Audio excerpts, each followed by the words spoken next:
They came like a thunderstorm of metal and fire, blotting out the stars, swallowing Earth's orbit in shadow. 9,900 ships. Not drones, not scouts, warships, battle-hardened cruisers bigger than cities, and no warnings, no demands, no negotiations, just silence. Then the sky cracked open. I was on the lunar base when it started. One of the outer observation towers picked up the signal bursts right before the static hit. Then came the screams, cut off mid-sentence. Command collapsed in under 7 minutes. No chain of command, no fallback, just chaos and a cold vacuum wrapping around the moon like a noose. We didn't stand a chance. Earth's orbital defense grid never even fired, gone before their systems could initialize. Every satellite, every station, every civilian transport, all vaporized in the first strike. From where I stood, Earth looked like it was bleeding. The blue turned black, and flames traced the continents like someone had lit the world's veins on fire. I saw cities go out like candles. My name's Riker. No rank anymore. No country to fight for. No family left. Just one of the 17 who lived through the first 3 hours of the massacre. 17 ships, out of thousands. We didn't escape because we were better. We didn't survive because we were brave. We made it out because we were overlooked, left behind like trash.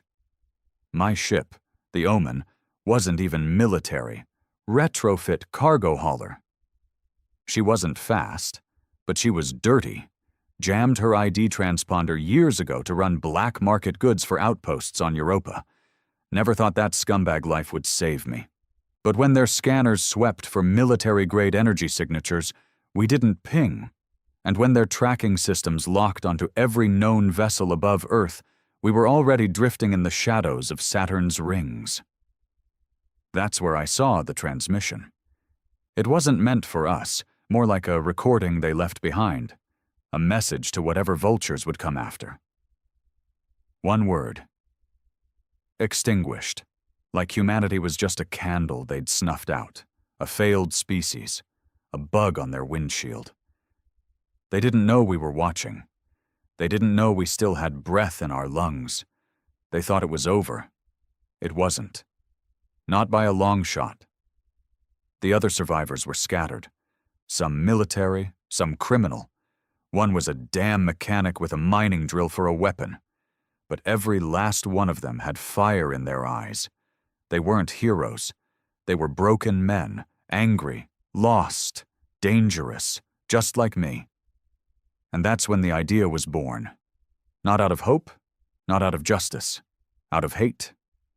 We were going to burn our way through the stars and make sure they remembered Earth. Not as a planet, not as a species. As the nightmare they should have killed completely. We didn't trust each other. That was the first rule. 17 ships, scattered across the void, connected only by emergency quantum relays and a shared trauma. We weren't a fleet. We were ghosts with grudges. No command, no plan, no flag to salute. Every one of us had crawled out of the wreckage with blood on our hands and loss in our bones. My relay lit up 3 days after Earth fell. Static at first. Then a voice, cracked and rough like it had clawed its way out of a coffin. "This is Thorn. Former Captain U.E.N. Hammerfall. If you're still breathing, reply." I didn't answer right away. Why would I? Could have been a trap. Could have been the same bastards who'd raised Earth, dangling bait to catch stragglers. But something in his voice, it wasn't polished, wasn't military clean. It was hollow. And that, more than anything, made me listen. So I replied. "Riker, cargo hauler Omen, still alive. Don't ask how." It didn't take long for more to join. By the end of the first week, we had 17 names. 17 men who should have been dead. Each ship had a story, each one a scar. There was Cade, a sniper who watched his entire battalion vaporized on the plains of Nairobi from a rooftop 3 clicks away. Santos, an engineer trapped under the ocean when the Neptune arcology was cracked open like an egg. He floated alone in the dark for 2 days until his emergency drone dragged him out. Vern, a drunk ex-pilot who'd stolen his own shuttle to escape a prison barge mid-execution. And Thorn. He wasn't just a captain. He was a wreck walking. Lost half his face and most of his crew when the Hammerfall went down over the Pacific. Somehow he got out in an escape pod with one functioning eye and a busted leg. The man was stitched together by luck and rage. They all had that look. The stare. Like the universe had kicked them too many times, and they were just waiting for their chance to kick back. We met in deep space, neutral ground near the ruins of Deimos Station. No one talked much. Just exchanged glances, scanned for weapons, and circled like dogs who didn't know if they should bite or bleed. Thorn floated in, limping even in 0G, his face hidden under a scorched helmet. He said 3 words that changed everything. They left a trail. Turns out, in their arrogance, the bastards hadn't fully covered their tracks. Data fragments, pulse trails, debris patterns, something Thorn's dying. I picked up as it gasped its last sparks of life. He projected it for us, a rotating map filled with vector lines, fuel emissions, and exit routes. Command ships pulled out toward the galactic rim, left behind cleanup crews and reapers, but this path, this one leads to a core command point, a relay hub. "What are we supposed to do with that?" Kate had asked, arms crossed, eyes red with grief. 17 ships against an empire? Thorn didn't blink. "We don't win. We make them bleed." The room went quiet. That's when I spoke. "We hit the relay, hijack it, steal intel, learn what they fear. Then we turn their fear into our weapon." They all looked at me like I'd lost my mind. Maybe I had. Earth was gone. My wife, my son, dust. There was nothing left to lose. Nothing left to protect. Only one thing left to destroy. We voted, unanimous. We became something else that day. Not soldiers, not survivors, predators. The plan was suicide, but it was clean. Fast, sharp. We'd move in waves. 3 ships would hit first. A distraction. Light up the relay's perimeter sensors. Give them something to chase. Then, while they danced with ghosts, the rest would slip in beneath the radar using cloaked signal dampeners. A boarding team would land, slice into the command core, and rip whatever they could before it all went to hell. Simple. Until it wasn't. Because we weren't just facing aliens. We were facing betrayal. 3 days before the op, Santos sent a coded burst. Short, panicked, and raw. Thorn's lying. Found coordinates he didn't share. Private cache. Hidden jump signature. He's not telling us everything. Then silence. I tried to reach him. Nothing. His ship, the Forge, stopped responding. Dead in the water. No beacon. No drift pattern. Just gone. Thorn claimed interference. Said maybe the ship's reactor blew. "That class was unstable," he muttered, avoiding my stare.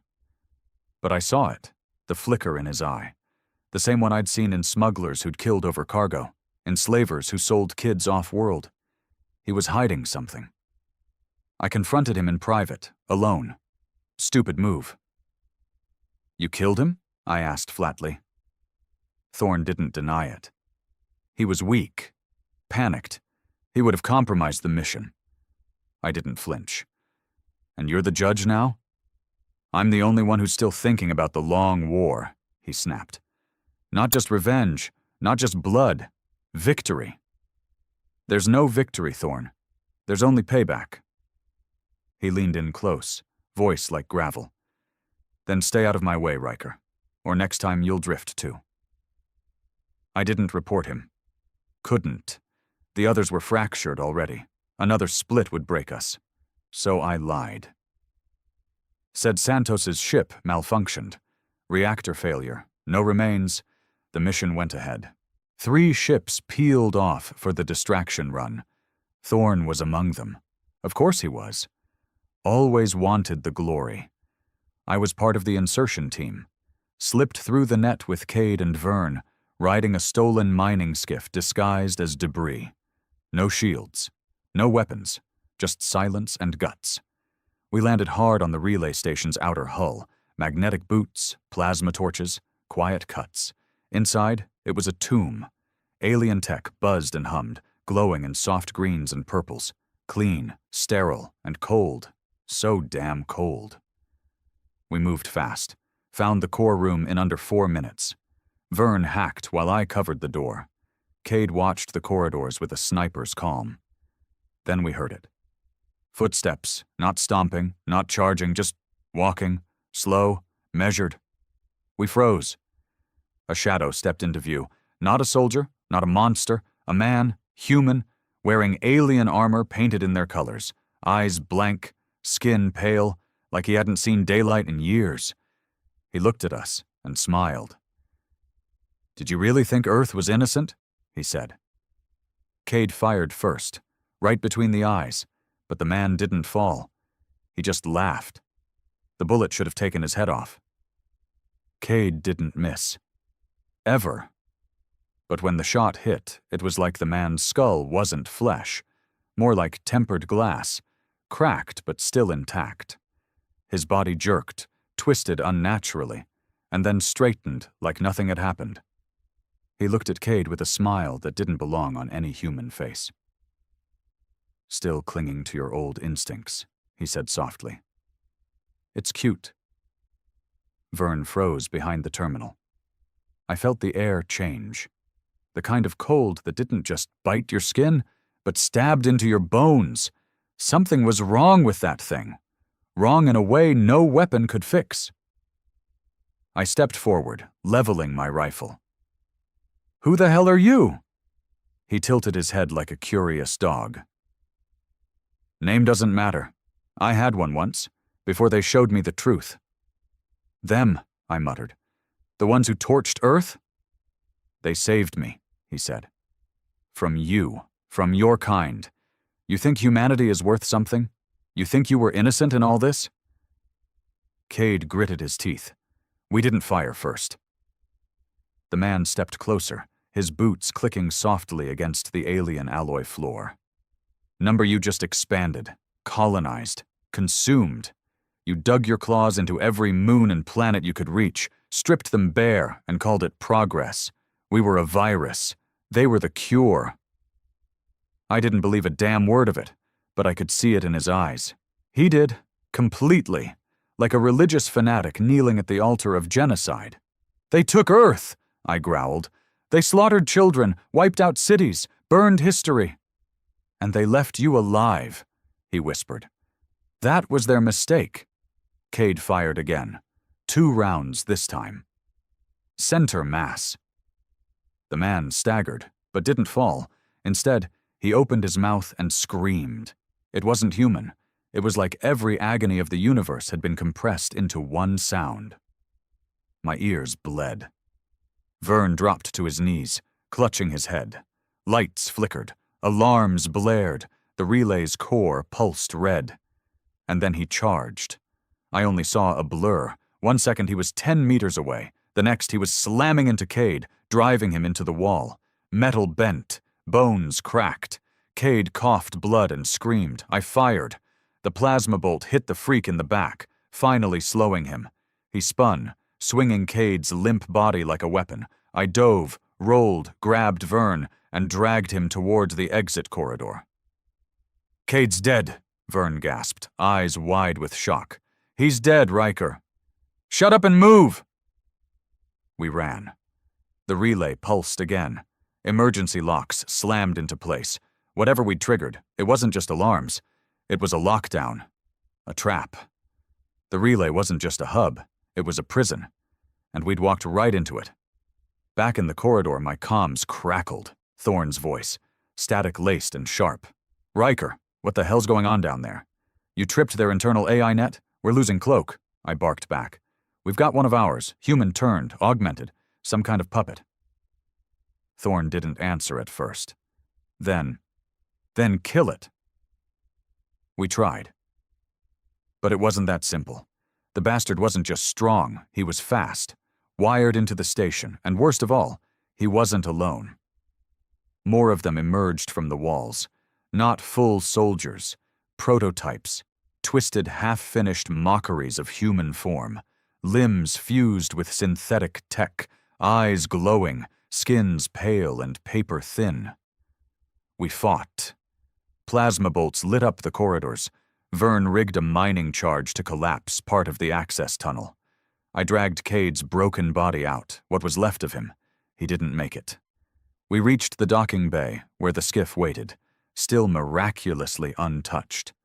I shoved Vern inside, fired up the engines, and launched hard, straight through the half-closed hangar shield. Explosions rocked the station behind us. But we weren't safe. The relay had defenses we hadn't seen. Turrets folded out of its underbelly. Interceptors swarmed like hornets. Our skiff wasn't armed for a firefight. It was a tin can with thrusters. That's when Thorn came back. His voice boomed over comms. "Riker, on your 6. Then the Hammerfall burst through the void like a demon, guns blazing. Its hull was scarred, but its bite still had venom. Missiles tore through interceptors. Railguns shredded turret mounts. "Get clear!" he growled. "We'll cover you." I didn't argue. We burned hard for the rendezvous point behind a nearby asteroid cluster, limping, bleeding, but alive. When we docked, I carried Cade's body myself, laid him out in the cold storage unit next to what was left of Santos. 2 good men, gone. Thorn met me on the observation deck, helmet off, scarred face lit by the glow of wreckage outside. "Mission failed," I said. "No," he replied. "Mission changed." I turned to him. "That thing down there, it knew us. It talked like it had history. It believed in what they were doing." Thorn nodded slowly. "I know. You've seen them before." He didn't flinch. "Not just seen. I fought them." I clenched my jaw. "You've been lying since the beginning." "I did what I had to," he said quietly. "If I told you we were going up against something we once created, you'd have folded." That stopped me cold. "What?" Thorn looked at me, eyes tired. "Project Vesper, Black Site program, genetic enhancements, mind-linking tech. Started as a way to build the perfect soldier, ended with opening doors we should have welded shut." "You're telling me?" I stepped back, nausea rising. "We made them. We made the first. The rest followed." Silence fell between us. Heavy. Suffocating. "Earth's fall wasn't an invasion," Thorn said bitterly. "It was a reckoning." I stared at the stars, the empty void that had swallowed everything I loved. The fire in me didn't fade. It grew. "So now what?" I asked. "We just crawl into a corner and die?" He shook his head. Now we find their cradle, their origin, and we burn it down." I nodded. For Cade, for Santos, for my family, for Earth. We weren't done, not yet. We didn't speak of Earth anymore, not aloud. The word sat in our throats like glass, sharp, useless, and too dangerous to spit out. Every man left among us carried the same weight. The memories weren't fire and rubble anymore. They were faces, voices, small moments frozen in the final calm before the sky caved in.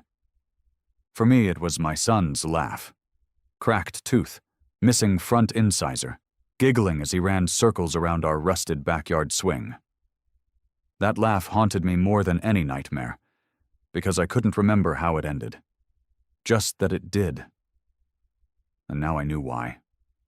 Thorn had lied, but not entirely. The truth he dumped on us after the relay op hit like a slug to the gut. Project Vesper. That was the name stitched into every classified file. A black site program buried under layers of deniability, hidden even from top-tier defense networks. Run by a coalition of Earth's last real power blocks, its goal was grotesquely simple. Build a better human, not metaphorically, literally. Better reaction time, better pain resistance, neural link access, empathy suppression, adaptability at a cellular level. They weren't just making super soldiers. They were forging a new branch of humanity, something colder, smarter, cleaner, something less human. The problem was, Vesper worked. It worked too well. The first batch, called Frames, had a 98% fatality rate. But the survivors? Monsters. Smarter than their creators, stronger, immune to emotional compromise. And worst of all, curious. They didn't want to serve. They wanted to evolve. And they did. Rapidly. Behind closed doors, they began networking, literally, brain-to-brain links, shared memory caches, a kind of hive intelligence. Quiet, subtle, until it wasn't. One of them hijacked a communications relay and transmitted their collective consciousness beyond the solar system. No one knew what signal it was. Maybe a distress call, maybe a mating cry, maybe a declaration of war. Either way, something answered.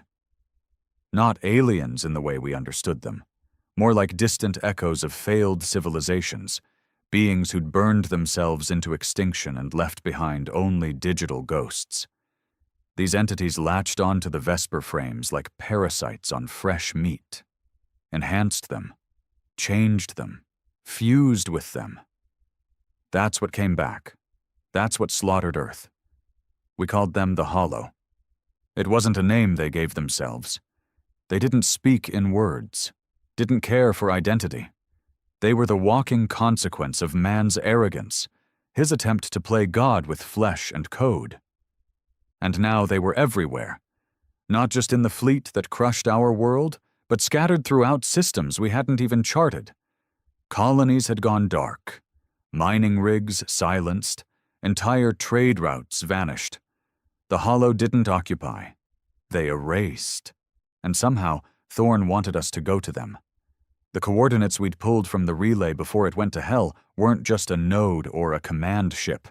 They pointed to a system deep in the galactic underbelly, a red dwarf surrounded by a cloud of artificial debris. Their cradle, where the first Vesper subjects went after they broke free. Think of it like a brain stem, Thorn told us. It's not their home, it's their memory, their birth point. Destroy it and you might not kill them, but you'll cut off their roots. The rest of the survivors gathered on the Hammerfall, packed into the war room with nothing left but bad tempers and worse ideas. Cade's absence was a gaping wound, but no one said his name. Just silent nods. Muted stares. "I say we blow it and get the hell out," Vern said, arms crossed. "No hero crap, no infiltration, just hit it from orbit and vanish." "That won't work," I replied. "You can't bomb something you don't understand. What if it's not a structure? What if it's alive?" He looked at me like I'd grown a second head. "Alive?" Thorn nodded. "He's right. This isn't a bunker. It's a mind. A data core, yes, but also a living network.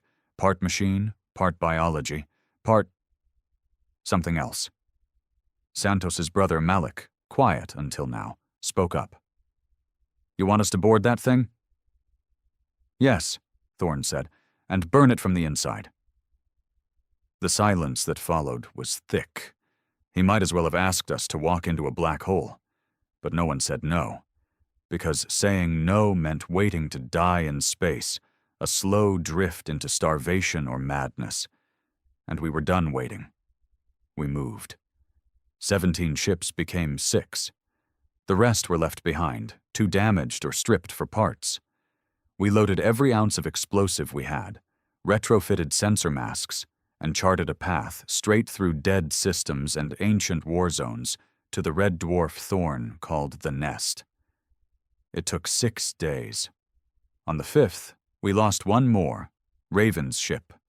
No distress call, no explosion, just gone from the scanner. One moment she was there, the next, nothing but vacuum. We didn't stop. On the 6th day, we arrived. I'll never forget what I saw. A star flickering weakly like a dying ember, surrounded by a swirling ring of wreckage. Ships, stations, whole planets, pulverized into dust and repurposed as armor. And in the center, floating like a tumor wrapped in steel, was the nest. It looked like a brain the size of a moon, pulsing, breathing, covered in antennae and glowing with soft, rhythmic light. It wasn't just a structure, it was aware. "Jesus," Vern whispered. "That's not tech?" "No," I said. "That's a mistake that learned how to survive." We approached in formation, power dampened, cloaks on, no radio chatter, just silence and a countdown. At 0 hour, Thorn gave the order. "Go loud." We hit it like thunder. Plasma bolts lit the void. Missiles screamed through space. My ship, the Omen, dove low, skimming the debris field while the others kept fire concentrated on the nest's neural stalks, those long, twisted conduits connecting its core to the field around it. It didn't respond immediately. For 10 seconds, we thought we'd caught it off guard. Then it screamed. Not sound. Signal. A burst that tore through every sensor, every comm line, every neural implant. Vern started seizing. Malik passed out. My vision blurred with static and blood, and from the debris, they came. The hollow. Ships made of bone and steel, living metal. Some shaped like daggers, others like insects. They didn't form ranks. They swarmed. The Hammerfall took the brunt, its guns carving through the first wave before a hollow ship rammed it head-on. A flash. An implosion. The flagship was gone. Thorn was gone. I screamed orders into the static, trying to regroup what was left. 3 ships, no cohesion, no chance. And that's when I made the call. I dove into the nest. The Omen broke atmosphere, or whatever passed for it. Through a rupture one of our missiles had opened. Inside, it was worse than hell. Tubes like veins, walls like organs, and everywhere, eyes, watching, recording. I took the explosives, rigged them to the core, and set the countdown. 5 minutes. That's all I had. On the way out, I saw them. The originals, frames, still alive, still human in shape, but warped, stretched, changed. They didn't stop me. They just stared, like statues made of regret. Maybe they remembered what they were. Maybe they knew what was coming. I barely made it out.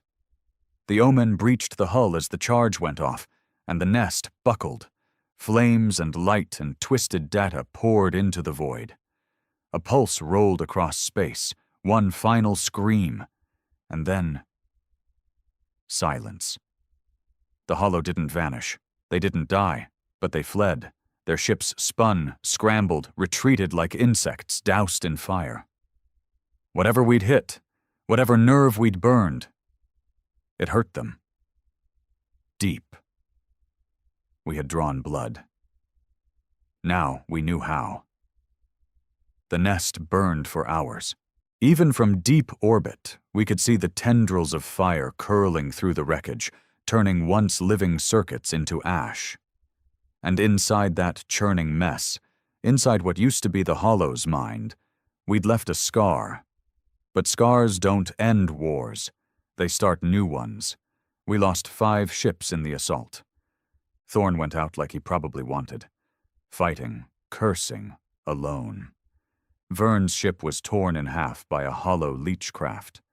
Malik died trying to shield a smaller escape pod with his own hull. That left 2. The Omen, limping and scorched. And Scythe, a refitted mining rig piloted by Reyes, the quiet bastard who never spoke unless you needed someone dead. We didn't celebrate, we didn't mourn. We reloaded. It took Reyes 3 days to repair our comms and decrypt the signal fragments still clinging to the wreckage. Most of it was noise, binary screaming, corrupted memories, sensory loops. But buried in that madness, we found something real. A location, not a stronghold, a meeting point, a hollow convergence site. Somewhere they were retreating to, somewhere off-grid, in the fringes of a nebula so thick it ate sensor waves like candy. Reyes showed me the data in the dark of Scythe's bridge, his face hollowed out by exhaustion and grief. "They're calling others," he said. "Or rebuilding. I don't know. But it's a rally point." Could be a trap, I said. He nodded. Don't care. Neither did I. We had 2 ships, dwindling supplies, and maybe 40 hours of life left in our oxygen reserves. But we had one thing they didn't: rage. The jump into the nebula nearly tore us apart. No nav points, no visuals, just gravity wells and dead space. We hit turbulence so hard the Omen's left thruster blew out, forcing me to steer on a manual throttle, bleeding fuel into the void. But when we emerged, there it was. Not a fleet, not a base, a graveyard, tens of thousands of hollow ships drifting in a silent orbit around a dead star, each one damaged, scarred, some split in half, some pulsing faintly with dying light. They're sleeping, Reyes whispered.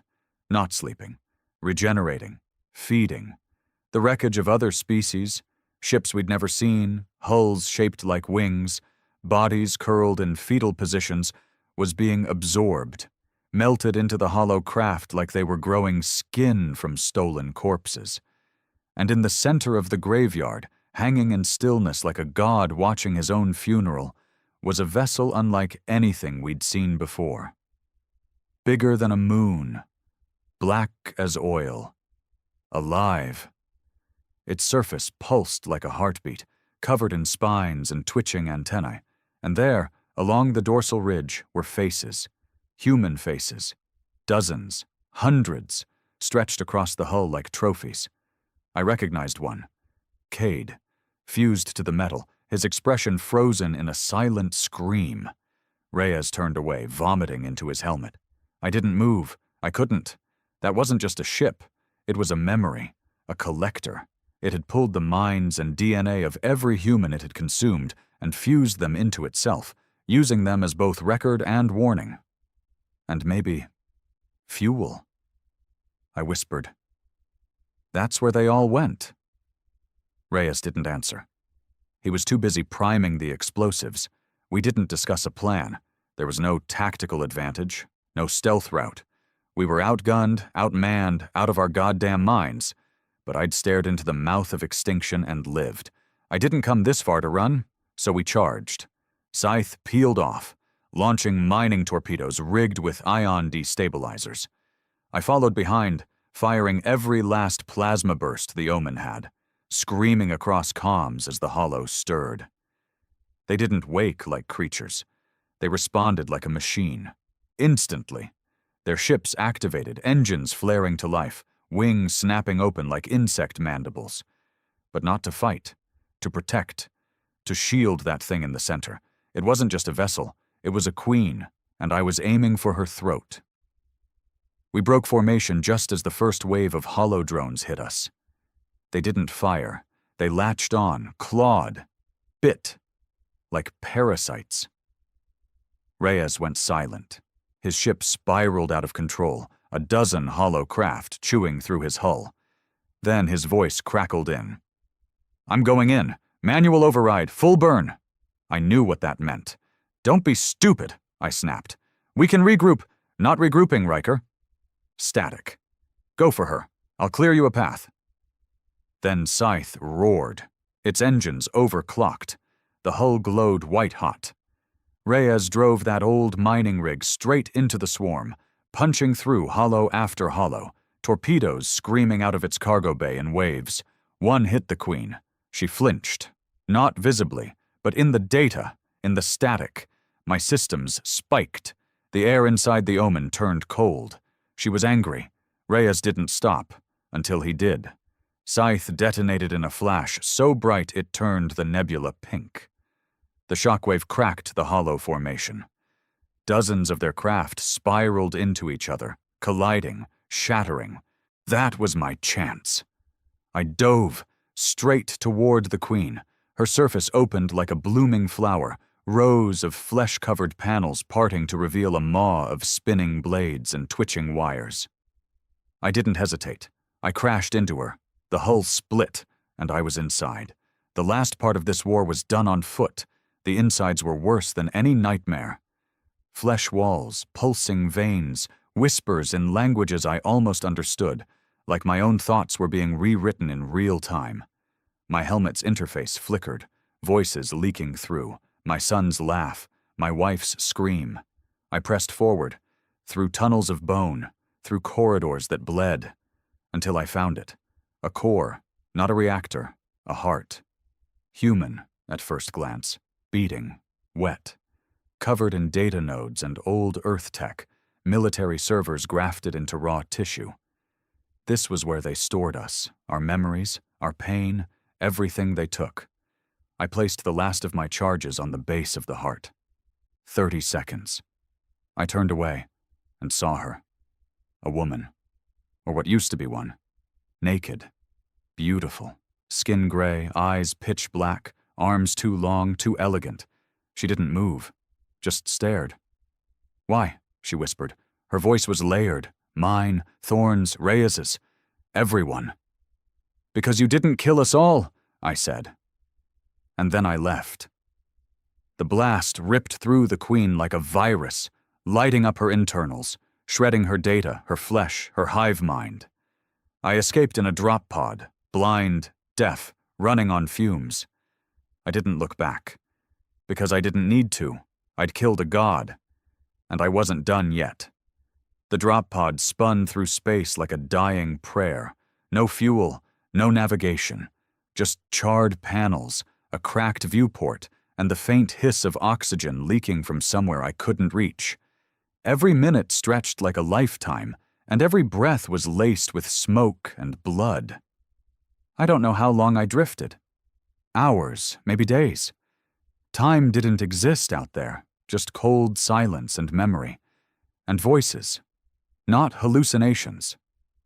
I'd heard those before. Ghosts of dead friends, the whimper of my son in the fire, my wife calling my name. Those I'd learned to ignore. But these were different. "You think it's over, Riker?" It sounded like Reyes. She wasn't the end, she was the beginning. Then silence again. I don't know if it was real. Maybe it was a fragment of the Queen still clinging to my mind. Maybe part of her got in before the heart went dark. Or maybe it was me. Breaking. Either way, I didn't die. Someone found me. I woke up in a med bay. Bare bones, patched with scraps of old Earth tech and alien grafts. The air smelled of recycled metal and ammonia. A woman sat at my side. Mid-30s, short black hair, no insignia, one eye gone. "You Riker?" she asked. I nodded, tried to speak, failed. She handed me a flask. The water was warm and tasted like rust, but it worked. "You died for 3 minutes," she said. "Brought you back with a cardiac spike and dumb luck. You're tougher than you look." "Where am I?" I croaked. "Refuge, one of the last. We picked up your beacon near the edge of the ash belt." That name meant nothing to me. None of it did. My brain was still rebooting. "You destroyed her," she added. "We saw the collapse. The Queen's pulse went dark. Every hollow ship in the nearby systems went cold. Some turned on each other. The rest just drifted." I sat up slowly. My ribs ached. My hands shook. "How many survivors?" she asked. "Less than 5,000, across a dozen stations. Scattered, starved, scared." And just like that, the weight came crashing back. We had won a battle, not the war. Because wars don't end when the monster dies. They end when the memory of the monster does. And no one forgets the hollow. "They're still out there," I muttered. "Fragments, cells, pieces of her." The woman, her name was Mara, nodded. "We know. They're reorganizing. Faster than we expected. It's not over." I looked around the room. Bare walls, old tech. No comfort, no hope. "Then let's make it hell for them," I said. The next few weeks were a blur of rehab, recon, and reality. Mara ran a station called Keel Point, hidden inside the carcass of a derelict moon mining operation. What it lacked in resources, it made up for in attitude. Everyone there had lost something. No civilians, no tourists, just fighters, engineers, broken minds with unbreakable wills. They patched me up, gave me a corner to sleep in, and fed me rations that tasted like boiled rubber. And still, it was better than anything I'd had since Earth died. Reyes was gone. Cade, Thorne, Santos, all of them just ashes in the void. But I was still breathing. So I started planning. The Hollow Queen was dead, but her spawns were still scattered through the galaxy like blood vessels. We tracked signal pings, echoes of her neural net. Weak, damaged but alive. They weren't rebuilding, they were multiplying. Every ship we captured, every wreck we scraped data from, told the same story. The Hollow had protocols, fail-safes. If the Queen died, secondary cores would activate. Not as strong, not as smart, but faster. Less memory, more instinct. They were evolving backward, turning from gods into beasts, and beasts could be hunted. I pulled a team from Mara's ranks, men and women who didn't ask why, just how. There was Jex, a former shock trooper who carried a thermal blade longer than his arm and hadn't spoken since his family got eaten alive during the siege of Callisto. Aaron, a tech freak with implants running from skull to spine, half blind from exposure but sharper than any AI I'd met. And Kren, a quiet woman who used to run Black Ops for some Earth faction long dead. Her left arm was synthetic, her eyes glowed dim blue, and her loyalty was to pain. Together we formed Ash Team 1. Our mission was simple: find hollow spawns, kill them, burn their cores, repeat. The first hit was a test. A cargo relay orbiting a gas giant in the edge of the Nalari belt, abandoned save for the drones still circling it. Hollow recon units, stripped of identity and crawling with stolen tech. We didn't talk, just hit hard. Kren hacked the entry codes. Jex led the breach. I torched the internal AI. Aaron set the charges. The explosion painted the system in white fire. And in the debris, we found something we didn't expect. A child. Human. Curled in a pod, wired to the walls. Still alive? Barely. Mara's people pulled him out. His brain was fused to hollow software, an experiment maybe, or a mistake. Either way, it proved something terrifying. They were trying to replace us, grow us, breed a new version. Why use humans again? I asked. Mara shook her head. Because they were never trying to wipe us out. They were trying to overwrite us. That changed everything. The Hollow weren't just enemies. They were reflections, a twisted mirror of humanity's desire to evolve without consequence, our hunger for control, for permanence. The second mission went worse. We hit a spawn ship over the remnants of a dead colony, thought it was unarmed. It wasn't. Jex died first, sliced in half by a sentient defense drone. Kren followed, dragging Aaron into an escape chute as the floor collapsed beneath her. I barely made it out. One ship, one pod, one survivor. Back at Keel Point, Mara looked at me with those tired eyes and asked the question I'd been avoiding since the nest burned. What are we even fighting for anymore, Riker? I stared at the stars, the void, the endless black. We're not fighting to win, I said. We're fighting to make sure the next bastard thinks twice before starting another experiment. She didn't argue, because she knew the truth. We weren't saving humanity. We were punishing it, one hollow at a time. The days blurred into each other after Kren and Jex died.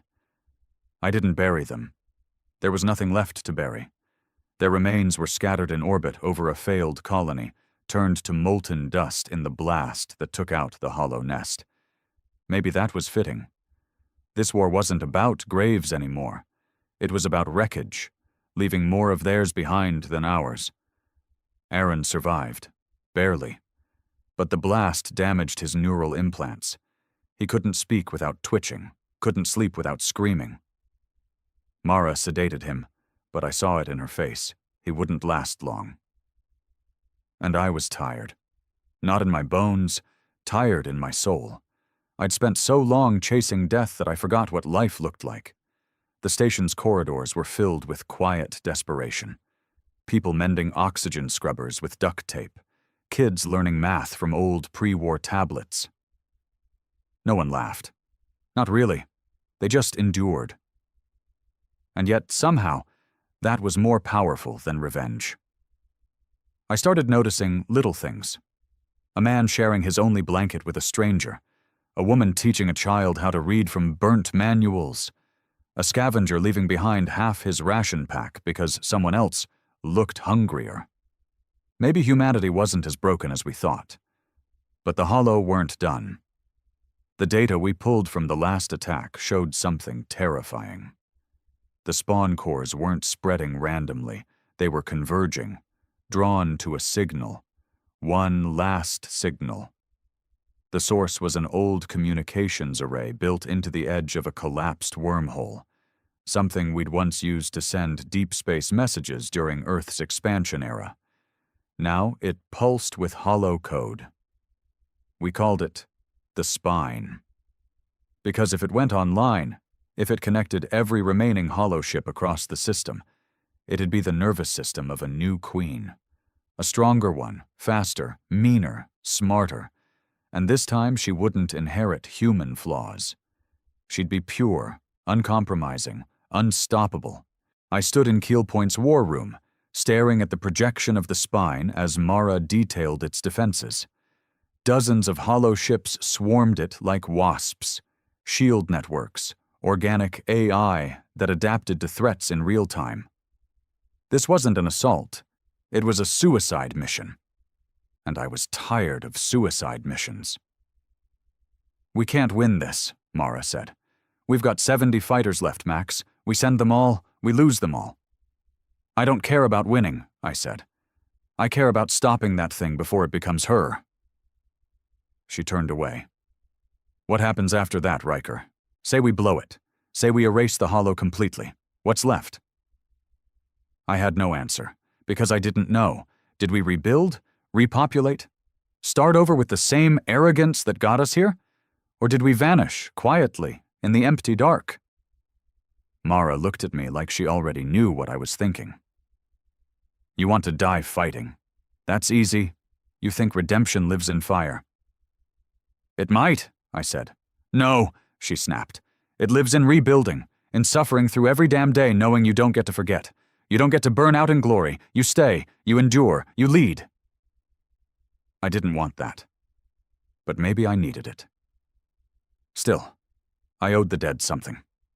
And the Hollow weren't done paying. We launched with every ship we had. 70 fighters, 2 corvettes, 5 jury-rigged civilian haulers loaded with makeshift bombs. Every pilot was a volunteer. No promises, no return. We jumped blind into the Spine system, caught the Hollow mid-construction. Their AI didn't hesitate. Neither did we. Explosions lit the void. Our fighters scattered the outer ring. The corvettes rammed through the defense perimeter. One was torn apart by organic cannons. The other, Mara's personal ship, took out half the shield array before detonating with a nuclear burst. The haulers dove straight into the core, igniting payloads that melted the outer hull. And I went in alone. Again.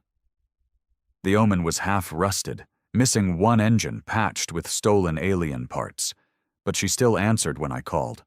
She still bled light when I throttled hard into the breach. Inside the Spine, it was chaos, noise, static, shifting floors that turned into walls. The AI was building itself in real time, adapting to my path, sealing off routes, opening others, a maze without mercy. But I'd been here before. I found the neural core, a mass of throbbing black roots, sparking with red light. Faces were there too. New ones, children, women, whole families absorbed in data, souls weaponized. I planted the charge. 10 minutes. Then a voice. Familiar, cold. "You've come far, Riker." It was her, the Queen, not reborn but echoing through her children. "But you can't erase evolution." She appeared in front of me, just as she had before. That same beautiful horror, that impossible grace. "You're not real," I growled. "Neither are you," she replied. "You're just pain pretending to be purpose." She wasn't wrong. But I didn't care. I pulled the trigger. The core lit up like a sun. The floor collapsed. The walls screamed. My body was flung through the chaos, and for a second I thought I was dead. But I woke up. Again, in a drop pod. Again, floating in a field of fire. And this time, no hollow followed. No echo chased me. Just silence. Keel Point was still standing when I returned. Barely. Half the station had gone dark. Oxygen systems failing. Food stores ruined. But the people, they were alive. Mara didn't make it. Her ship had gone up with the shield burst. She knew it would. She'd made her peace with staying behind. So I did what I never thought I'd do. I stayed. Not to fight. To rebuild. We rewired the systems, replanted crops, taught the kids how to hold a wrench instead of a gun. I led. Not like Thorn, not like a soldier, like a man with nothing left to lose but time. The Hollow were gone. For now. But even if they came back, we'd be ready. Not because we were stronger, because we were human. And humanity isn't perfect. It's angry, flawed, self-destructive. But it survives, it endures. And when the next war comes, we'll still be here, waiting. The war ended in silence. No celebration, no parades, no triumphant speeches, just a slow, choking stillness. Like the galaxy had been holding its breath for so long, it forgot how to exhale. The Hollow were gone. At least that's what the scanners said. Every known signal had gone dark. The relay pings, the hive pulses, the echo trails, they stopped like someone had yanked the plug on the universe's most terrifying nightmare. But I didn't believe it. Not really. Because things like the Hollow, things born from our own ambition, our arrogance, our hunger to improve ourselves without paying the price, don't just vanish. They hide, they evolve, they wait. And so did we. Keel Point became a cradle, not a stronghold, not a fortress, a womb. We rebuilt. Not for war, but for survival. Reclaimed oxygen scrubbers, harvested protein from algae blooms, constructed hydroponic towers using pieces of old drop pods and ship guts. I led, not with commands, but with presence. I didn't bark orders. I worked alongside the others. Fixed busted water lines, hauled salvage, dug graves. There were too many graves. We didn't have stone, so we burned names into metal scraps and welded them into a wall outside the station's airlock. Cade, Reyes, Mara, Kren, Jex, Thorn, and 1,000 others. Sometimes I'd stand there for hours, just tracing the grooves in their names with my fingers, reminding myself why I was still here. Other times, I dreamed. Nightmares, mostly. Of the Queen. Of her voice in my head, whispering things I wanted to forget. Of Earth, burning in slow motion. But one dream came back more than the others. My son's face. Not on fire, not screaming, just smiling, watching me work. Silent, peaceful. I didn't know what it meant. Maybe nothing. Maybe everything. A year passed, then 2. We made contact with another survivor colony near the edge of the Karan Drift, less than 400 souls. Malnourished, irradiated, half-mad. But alive. We welcomed them, shared what we had. Word spread. More came. Drifters, smugglers, engineers. One ship full of ex-prisoners who swore they'd turned over a new leaf. I didn't ask what crimes they'd committed. Didn't care. If they wanted to work, to live, they were welcome. Humanity wasn't a species anymore. It was a club. If you made it through the fire, you were in. We built outposts, grew our own food, created schools, not to teach war, but history. Real history. We didn't glorify Earth. We told the truth. About Vesper, about the Hollow, about what we did, about what we became, and what we had to be now, better. Maybe the universe wouldn't forgive us. But maybe we could learn to forgive ourselves. 3 years after the fall of the spine, the signal returned. Faint, short, encrypted with hollow code. I was in the hydroponic bay, fixing a coolant leak, when the alert flashed across my tablet. It wasn't an attack. It wasn't even a threat. Just 3 words. She remembers you. It came from a dead sector, one we hadn't mapped, one no ship could reach without burning half its mass in the process. I sat with it for hours, didn't tell the others, not at first. What was the point? They deserved peace. They'd earned it. But that message, it was meant for me. So I went. Alone. No fanfare, no goodbye speech, just a quiet exit at 0 hour, my ship packed with fuel, ammo, and questions. The sector was beyond ruined. Black stars, dead moons, fields of shattered metal drifting in cold gravity.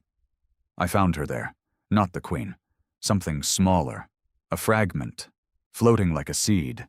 It wasn't shaped like a ship. It was shaped like a child. Human, barely adolescent, eyes closed, hands folded. Alive. Inside, the systems were familiar. Same hybrid biotech, same hollow language. But the memory banks were wiped clean. She, because she was a she, wasn't like the queen. She was blank, not corrupted, not violent, just empty. Waiting. I didn't shoot her, I couldn't. Because in her chest, beating softly, was a rhythm I hadn't heard in years. A human heartbeat. I brought her back. They nearly killed me for it. Even Mara's replacement, Lena, a hard woman with steel in her voice and grief carved into her face, wanted her spaced. But I didn't budge. This isn't another queen, I told them. This is a chance. For what? She spat. Another war? Another monster? No, I said. To understand what we became, what they became, to stop repeating it. They gave me 1 week, 7 days to prove the girl, whom we named Ash, wasn't a threat. She never spoke, but she learned, fast. She watched us, I mean really watched, every movement, every mistake, every gesture. And she mimicked us, not like a hollow, not mechanically, curiously. She liked to draw, not with screens, real charcoal, made from burned bio-waste. She'd sit in the corner of the common room and sketch what she saw. One day she handed me a picture. It was me, holding her hand, walking through fire. Neither of us were burning. I kept that picture, still have it. Ash grew fast, not physically. She stayed small, maybe 10 years old. But mentally, she was a storm. We ran tests, gentle ones. She let us take samples, scan her neural patterns, study the grafts in her bones. What we found was terrifying. She wasn't hollow. She wasn't human. She was both, but balanced. Where the hollow rejected emotion, Ash craved it. Where humanity feared logic, Ash embraced it. She was evolution, done right. I started dreaming again. This time of futures, of cities in orbit, of farms on distant moons, of Ash standing on a platform showing children how to build without destruction. Hope drawn in charcoal. Some people still feared her. That's okay. Fear is part of growth. But others saw what I saw. Possibility. She started teaching. Not directly. She didn't speak much, but she'd point, guide, correct, not like a machine, like a mentor. One day I watched a 6-year-old boy ask her why stars died. She didn't explain it with math. She just drew one. Bright at first, then dimming, then gone. And the boy nodded like he understood something words couldn't explain. That's when I knew. We were going to be okay. I'm old now. My bones ache in the cold. My hands don't work like they used to. My ship's grounded. My weapons are sealed in a vault I haven't opened in years. But I don't need them anymore. Because the fire's out. And the rebuilding has begun. Ash leads now, not like a ruler, like a gardener. She tends to us, teaches us, pushes us gently toward the light. Some call her a goddess. She hates that. She tells them when she does speak, "I'm not a queen." And I believe her, because queens rule from fear. Ash leads from memory, and I'll die knowing that the massacre, the pain, the loss, it wasn't the end. It was the cost. The brutal, necessary cost of evolution. We paid it in blood. And in that blood we grew something worth keeping. Humanity. But better.